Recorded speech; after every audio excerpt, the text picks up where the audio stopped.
اب ایک اور پتے کی بات عرض کر دوں، بچے کو چلا کر کوئی بات مت منواؤ، بچے کو دلیل کے ذریعے وہ بات منواؤ. یہ جملہ یاد رکھیے گا.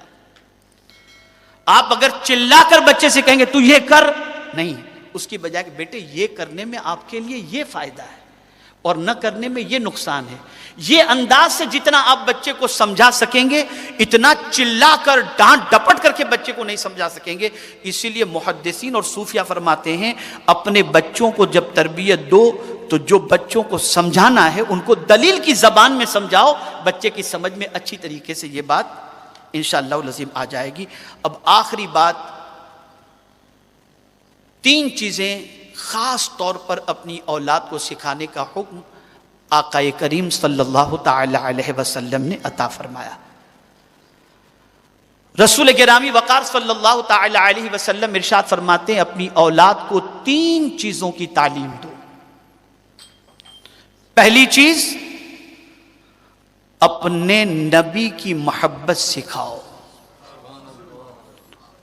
اپنے نبی کی محبت. دوسری چیز، تلاوت قرآن مقدس کی محبت سکھاؤ. اور تیسری چیز، اہل بیت کی محبت سکھاؤ. یہ 3 چیزوں کی تعلیم حضور صلی اللہ تعالی علیہ وسلم نے اپنے امتیوں کو ارشاد فرمایا کہ اپنی اولاد کو یہ 3 چیزوں کی تعلیم دو. اب یہاں رسول گرامی وقار صلی اللہ علیہ وسلم کی محبت کی تعلیم کیسے دی جائے؟ تو اس میں ماں اچھا رول پلے کر سکتی ہے. رات کو سونے سے پہلے ماں اپنے بچے کو آقا کریم صلی اللہ علیہ وسلم کے واقعات، حضور صلی اللہ علیہ وسلم کے معجزات، حضور صلی اللہ علیہ وسلم کی سیرت پاک، یہ ساری چیزیں اپنے بچے کو سنائے، جس کی وجہ سے بچے کے دل میں آقا کریم صلی اللہ علیہ وسلم کی محبت پیدا ہو. حضور صلی اللہ علیہ وسلم کے احسانات اس امت پر کیا ہیں یہ بتائے جائیں. ہمیں اسلام کن کے صدقے میں ملا، ہمیں قرآن کن کے صدقے میں ملا، صحابہ حضور پر جان کس طرح سے چھڑکتے تھے، حضور صلی اللہ علیہ وسلم کی انگلیوں سے پانی کے چشمے کیسے جاری ہوتے، سرکار اشارہ فرماتے تو چاند کے 2 ٹکڑے کیسے ہو گئے، سرکار نے اشارہ فرمایا تو ڈوبا ہوا سورج کیسے پلٹ آیا. قیامت کے دن حضور صلی اللہ علیہ وسلم اپنی امت پر کس طرح سے کرم فرمائیں گے. جب ماں نہیں پوچھے گی، باپ نہیں پوچھے گا، بھائی نہیں پوچھے گا، اس وقت حضور کی ذات ہوگی جو اپنی امت پر کرم کرے گی. اللہ اکبر. اس طریقے سے اپنی اولاد کو حضور کی محبت پلاؤ. اس کا بیسٹ فائدہ جو آپ کو ملے گا وہ یہ ملے گا، جو حضور کا وفادار ہوگا وہ آپ کا بھی وفادار ہوگا. اس لیے کہ جب اس کے دل میں حضور کی محبت بیٹھ گئی تو اب حضور کی باتوں پر وہ عمل کرے گا. اور حضور نے فرمایا ماں کے قدموں کے نیچے جنت اور باپ جنت کا دروازہ ہے، تو اب وہ کبھی جنت کے دروازے کو توڑنے کی کوشش نہیں کرے گا اور کبھی ماں کو ستانے کی کوشش نہیں کرے گا. دیکھیں اسلامی تعلیم سے بچے کا فائدہ، آپ کا فائدہ کیا ہے؟ پیرنٹس کا فائدہ. آج جتنے بھی کالجز اور یونیورسٹیز ہیں، اسکولز ہیں، مورل ایجوکیشن نہیں ہے وہاں پر رائٹس آف پیرنٹس نہیں بتائے جاتے. ہم نے تو یہ سوچا کہ ہم 30,000 مہینے کا اسپینڈ کرتے ہیں اپنے بچے پر، اچھی اسکول کے اندر فلاں جگہ پہ پڑھا رہے ہیں، فلاں جگہ پہ پڑھا رہے ہیں، ہمارا بچہ جو ہے وہ فلاں اسکول کے اندر پڑھ رہا ہے اور اس میں پڑھ رہا ہے، اس میں پڑھ رہا ہے، اور ہم یہ سب سکھا رہے ہیں. لیکن وہاں پر بچے کو پیرنٹس کا رسپیکٹ اور ان کے حقوق نہیں بتائے جاتے. وہ آپ کے سامنے چلائے گا بھی، لیکن اگر آپ نے اپنے بچے کو قرآن کی تعلیم دی تو قرآن کہتا ہے وَلَا تَقُلْ لَهُمَا اُف، اپنے ماں باپ کو اف بھی نہ کہو. تو پھر بچہ اف نہیں کہے گا. اسلام کی تعلیم سے ایک بینیفٹ یہ ہے کہ بچہ آپ کا وفادار رہے گا، آپ کی نجات کا ذریعہ بنے گا. آپ یہ نہ سوچیں کہ میرا کہنے کا مقصد یہ کہ آپ اپنے بچے کو دنیاوی تعلیم نہ دیں، آپ بچے کو ضرور دنیاوی تعلیم دیں، اعلیٰ سے اعلیٰ تعلیم دلائیں، لیکن یاد رکھیں کہ اگر دین کی تعلیم سے اپنے بچے کو دور رکھ کر کے آپ نے دنیا کی تعلیم دی تو بچہ نہ آپ کی نجات کا ذریعہ بن سکتا ہے، نہ آپ کی آنکھوں کی ٹھنڈک بن سکتا ہے. اس لیے یہ تعلیم بے پناہ ضروری ہے. دین کی تعلیم بھی دو بچوں کو، اور سرکار صلی اللہ علیہ وسلم کی محبت بچوں کے دل میں کٹ کٹ کے بھرو. اسی کے ساتھ ساتھ اللہ کا ڈر بھی. ہم کیا کرتے ہیں؟ چوہے سے ڈراتے ہیں، بابا سے ڈراتے ہیں، اس سے ڈراتے ہیں، اس سے ڈراتے ہیں، یہ سب چیزوں سے ڈراتے ہیں. بالکل نہیں، یہ بزدل بنا رہے ہیں ہم بچے کو. فلاں بھکاری آئے گا اور فلاں آئے گا اٹھا کے لے کے جائے گا اور یہ آئے گا لے کے جائے گا، یہ سب ڈر نہیں دکھانا چاہیے. کس کا ڈر دکھانا چاہیے؟ اللہ کا. اب وہ کس طریقے سے میں آپ کو بتاؤں. حضرت امام حسن رضی اللہ تعالی عنہ اور امام حسین رضی اللہ تعالی عنہ دونوں چھوٹے تھے. امام حسن مجتبیٰ بڑے تھے، انہوں نے امام حسین کو ایک تماچا لگا دیا. امام حسین روتے ہوئے خاتون جنت کے پاس آئے، ماں بھائی حسن نے مجھے تماچا مار دیا. اب دیکھیے ماں کیا کہتی ہے. امام حسین کی والدہ خاتون جنت امام حسین سے کہتی ہیں، بیٹے میں یہ نہیں سننا چاہتی کہ حسن کو تم نے کچھ کہا اور اس نے مارا یا یوں ہی مارا ہے. میں تو صرف اتنا کہوں گی کہ تم دونوں بھائیوں کے جھگڑے سے اللہ ناراض ہو گیا ہے.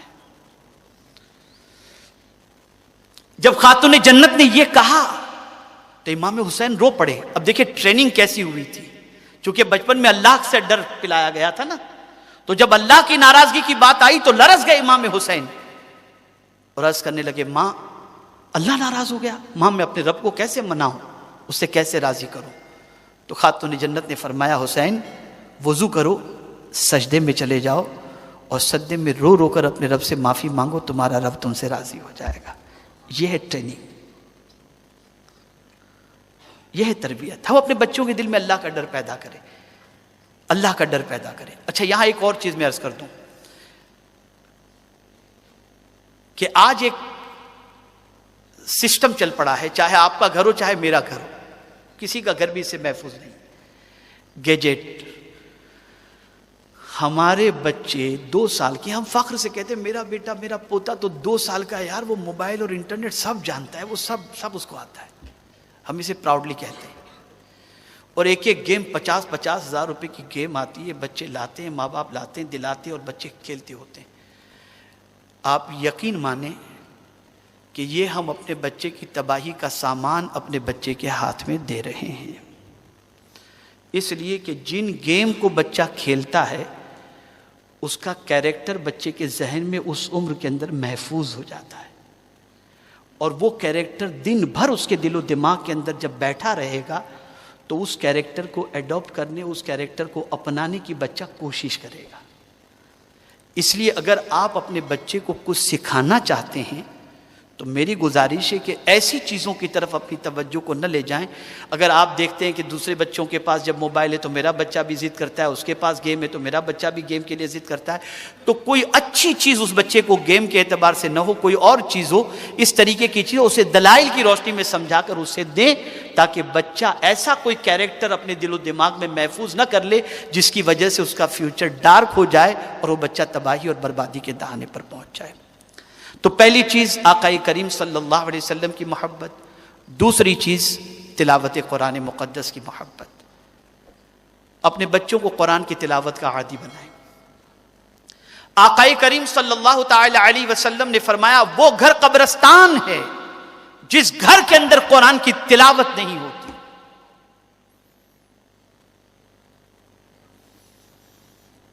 اس لیے قرآن مقدس کی تلاوت، اس کی عادت اپنے بچوں میں پیدا کرنے کی کوشش کریں، اور یہ تبھی پاسبل ہے جب بچے اپنے ماں باپ کو قرآن پڑھتے دیکھیں گے. اب ماں باپ ہی سیریل میں سے فرصت نہیں پا رہے ہیں، واٹس ایپ میں سے اور چیٹنگ میں سے اور فیس بک میں سے ان کو فرصت ہی نہیں ہے، تو بچے بیچارے قرآن شریف کہاں سے پڑھیں گے. اب تو عالم یہ ہو گیا ہے کہ میاں بیوی کے اندر بھی اتنا ڈاؤٹ کریٹ ہو چکا ہے کہ بیوی اپنا پاسورڈ شوہر کو نہیں دیتی، شوہر اپنا پاسورڈ بیوی کو نہیں دیتا، وہ بیوی سے موبائل چھپاتا ہے، بیوی شوہر سے موبائل چھپاتی ہے. اب یہ کیا ہے؟ یہ سب کہاں جا رہے ہیں ہم؟ کس طرف جا رہے ہیں؟ کون سے کلچر کو ہم اختیار کر رہے ہیں؟ شوہر کے پاس بیوی کے لیے ٹائم نہیں، بیوی کے پاس شوہر کے لیے ٹائم نہیں، وہ اپنی سہیلیوں میں لگی ہوئی، اپنے دوستوں میں لگے ہوئے ہیں، بس ختم.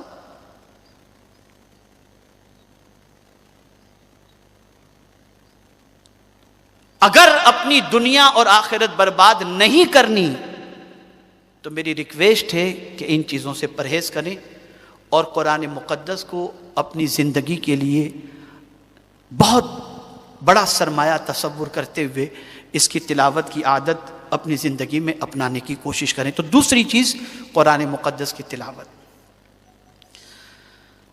بہت ساری ہماری خواتین جو ہیں کچھ پریشانیوں میں گرفتار ہوتی ہیں تو اللہ رحم و کرم فرمائے ایسے ایسے ڈھونگی باباؤں کے چکر میں پڑ جاتی ہیں کہ پیسے بھی جاتے ہیں اور آبرو بھی جاتی ہے۔ میں آپ کو بتاؤں، آقا کریم صلی اللہ تعالی علیہ وسلم نے ارشاد فرمایا، جس کسی کو کوئی مصیبت ہو اور اس مصیبت سے وہ نجات پانا چاہتا ہو، اسے چاہیے کہ وہ سورہ مزمل کی تلاوت کرے، اللہ اس کی پریشانی کو دور فرما دے گا۔ ہاں، جو واقعی دیندار ہیں، پرہیزگار ہیں، عالم باعمل ہیں، متقی ہیں، ان سے آپ اگر کوئی استفادہ کرتے ہیں، کوئی نقش وغیرہ لیتے ہیں، کوئی وظیفہ وغیرہ لیتے ہیں، وہ ایک الگ چیز ہے۔ میں ڈھونگے باباؤں کی بات عرض کر رہا ہوں، اس طرف جانا نہیں چاہیے۔ اور بہت ساری عورتیں چلی جاتی ہیں، یہ لے کر کے آؤ، اتنا پیسہ لے کر کے آؤ، یہ کر کے آؤ، زیور لاؤ، یہ سب ساری چیزیں، تو اس سے پرہیز کرنا چاہیے۔ قرآن کی تلاوت کی عادت بناؤ تاکہ تمہارے پرابلمز کا سولوشن ہو۔ مجھے یہاں پر ایک اور بات یاد آ گئی،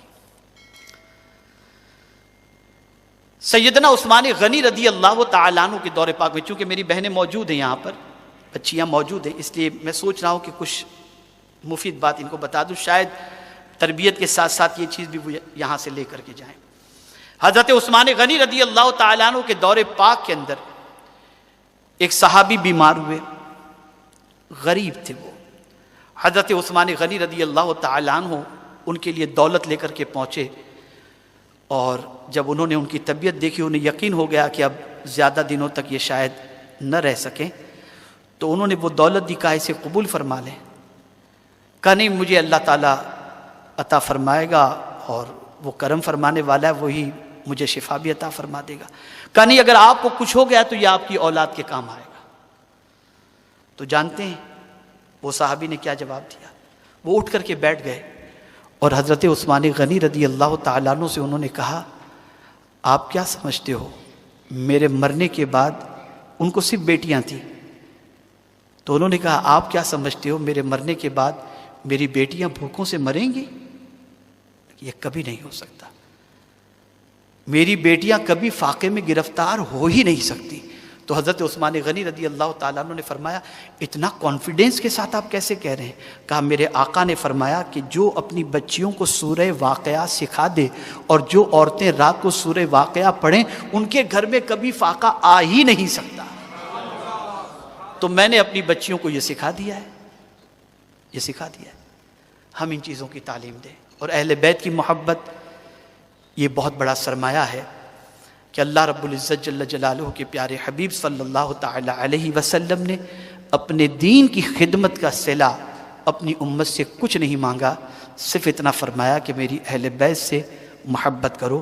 ہمیں چاہیے کہ ہم اہل بیت سے بھی محبت کریں، علماء سے بھی محبت کریں، مشائخ سے بھی محبت کریں، اور آج کے سیشن کے اندر جو کچھ ہم نے سیکھا، اللہ عز و جل اس پر مجھے آپ کو سب کو عمل کرنے کی توفیق عطا فرمائے۔ میرے پیارے آقا صلی اللہ علیہ وسلم کے پیارے دیوانوں، یہ تربیت کا صرف ایک تمہیدی سیشن تھا، کمپلیٹ نہیں ہے۔ یہ ٹاپک ابھی اگر آپ سمجھیں کہ کمپلیٹ ہوا ہے تو یہ ٹاپک ابھی کمپلیٹ نہیں ہوا، لیکن وقت میرا خیال ہے تقریباً مکمل ہو چکا۔ انہی کلمات پر میں اپنی گفتگو کو ختم کرتا ہوں، اور اللہ کی بارگاہ میں دعا کرتا ہوں کہ اللہ تعالیٰ مجھے آپ کو سب کو قرآن و حدیث پر عمل کی توفیق عطا فرمائے۔ ہاں، بڑی پیاری بات مجھے رضوان بھائی نے یاد دلائی، میں نے ذہن میں رکھا تھا، ذہن سے نکل گیا، مجھے رضوان بھائی نے یاد دلائی۔ یہ بہت انٹرسٹنگ واقعہ ہے، اور خاص طور پر میری بہنیں اسے سنیں۔ میں جو ہے وہ کینیڈا سے آ رہا تھا، یا پتہ نہیں کون سی کنٹری سے، پیرس سے، پتہ نہیں کہیں سے آ رہا تھا۔ فلائٹ کے اندر میرے بازو ہی میں ایک کپل تھا، ان کے ساتھ ایک چھوٹا سا بچہ تھا۔ فلائٹ جب ٹیک آف لیا اور جب ایئر ہوسٹس آ کر کے کھانا سرو کرنے لگی تو اس عورت نے چائلڈ میل منگوایا، بچے کا کھانا آیا، تو میں نے دیکھا کہ وہ عورت اپنے بچے کو کھانا کھلا رہی ہے تو اس نے بسم اللہ سے اسٹارٹ کیا، بچے کو بسم اللہ پڑھایا اور اس کے بعد اس نے کھلانا شروع کیا۔ جیسے ہی اس نے ایک لقمہ بچے کے منہ میں رکھا، بچے نے جیسے ہی چبا لیا تو بچے سے کہتی کہو بیٹے الحمدللہ، بچے نے کہا الحمدللہ، پھر دوسرا لقمہ رکھی، پھر اس کے بعد کہا بولو بیٹے الحمدللہ، پھر الحمدللہ، تو ہر لقمے پر وہ الحمدللہ پڑھاتی تھی۔ جب اس نے کھانا کھلا لی، خود کھانا کھا چکی اور ہم بھی کھانے سے فارغ ہوئے، تو میں نے کہا سسٹر ذرا یہ بتائیے کہ اینڈ میں ایک مرتبہ آپ الحمدللہ پڑھا دیتی تو کافی تھا، ہر لقمے پر آپ الحمدللہ کیوں پڑھاتی تھی؟ تو اس نے جواب میں کہا مولانا صاحب آج ہر لقمے پہ پڑھاؤں گی تو کم از کم بڑا ہو کہ آخر میں پڑھنے کا تو عادی بنے گا۔ ہم میں کتنی مائیں ایسی ہیں جو اپنے بچوں کو کھانے سے پہلے بسم اللہ اور کھانے کے بعد الحمدللہ پڑھاتی ہیں۔ پلیز ذرا اس کی عادت بناؤ۔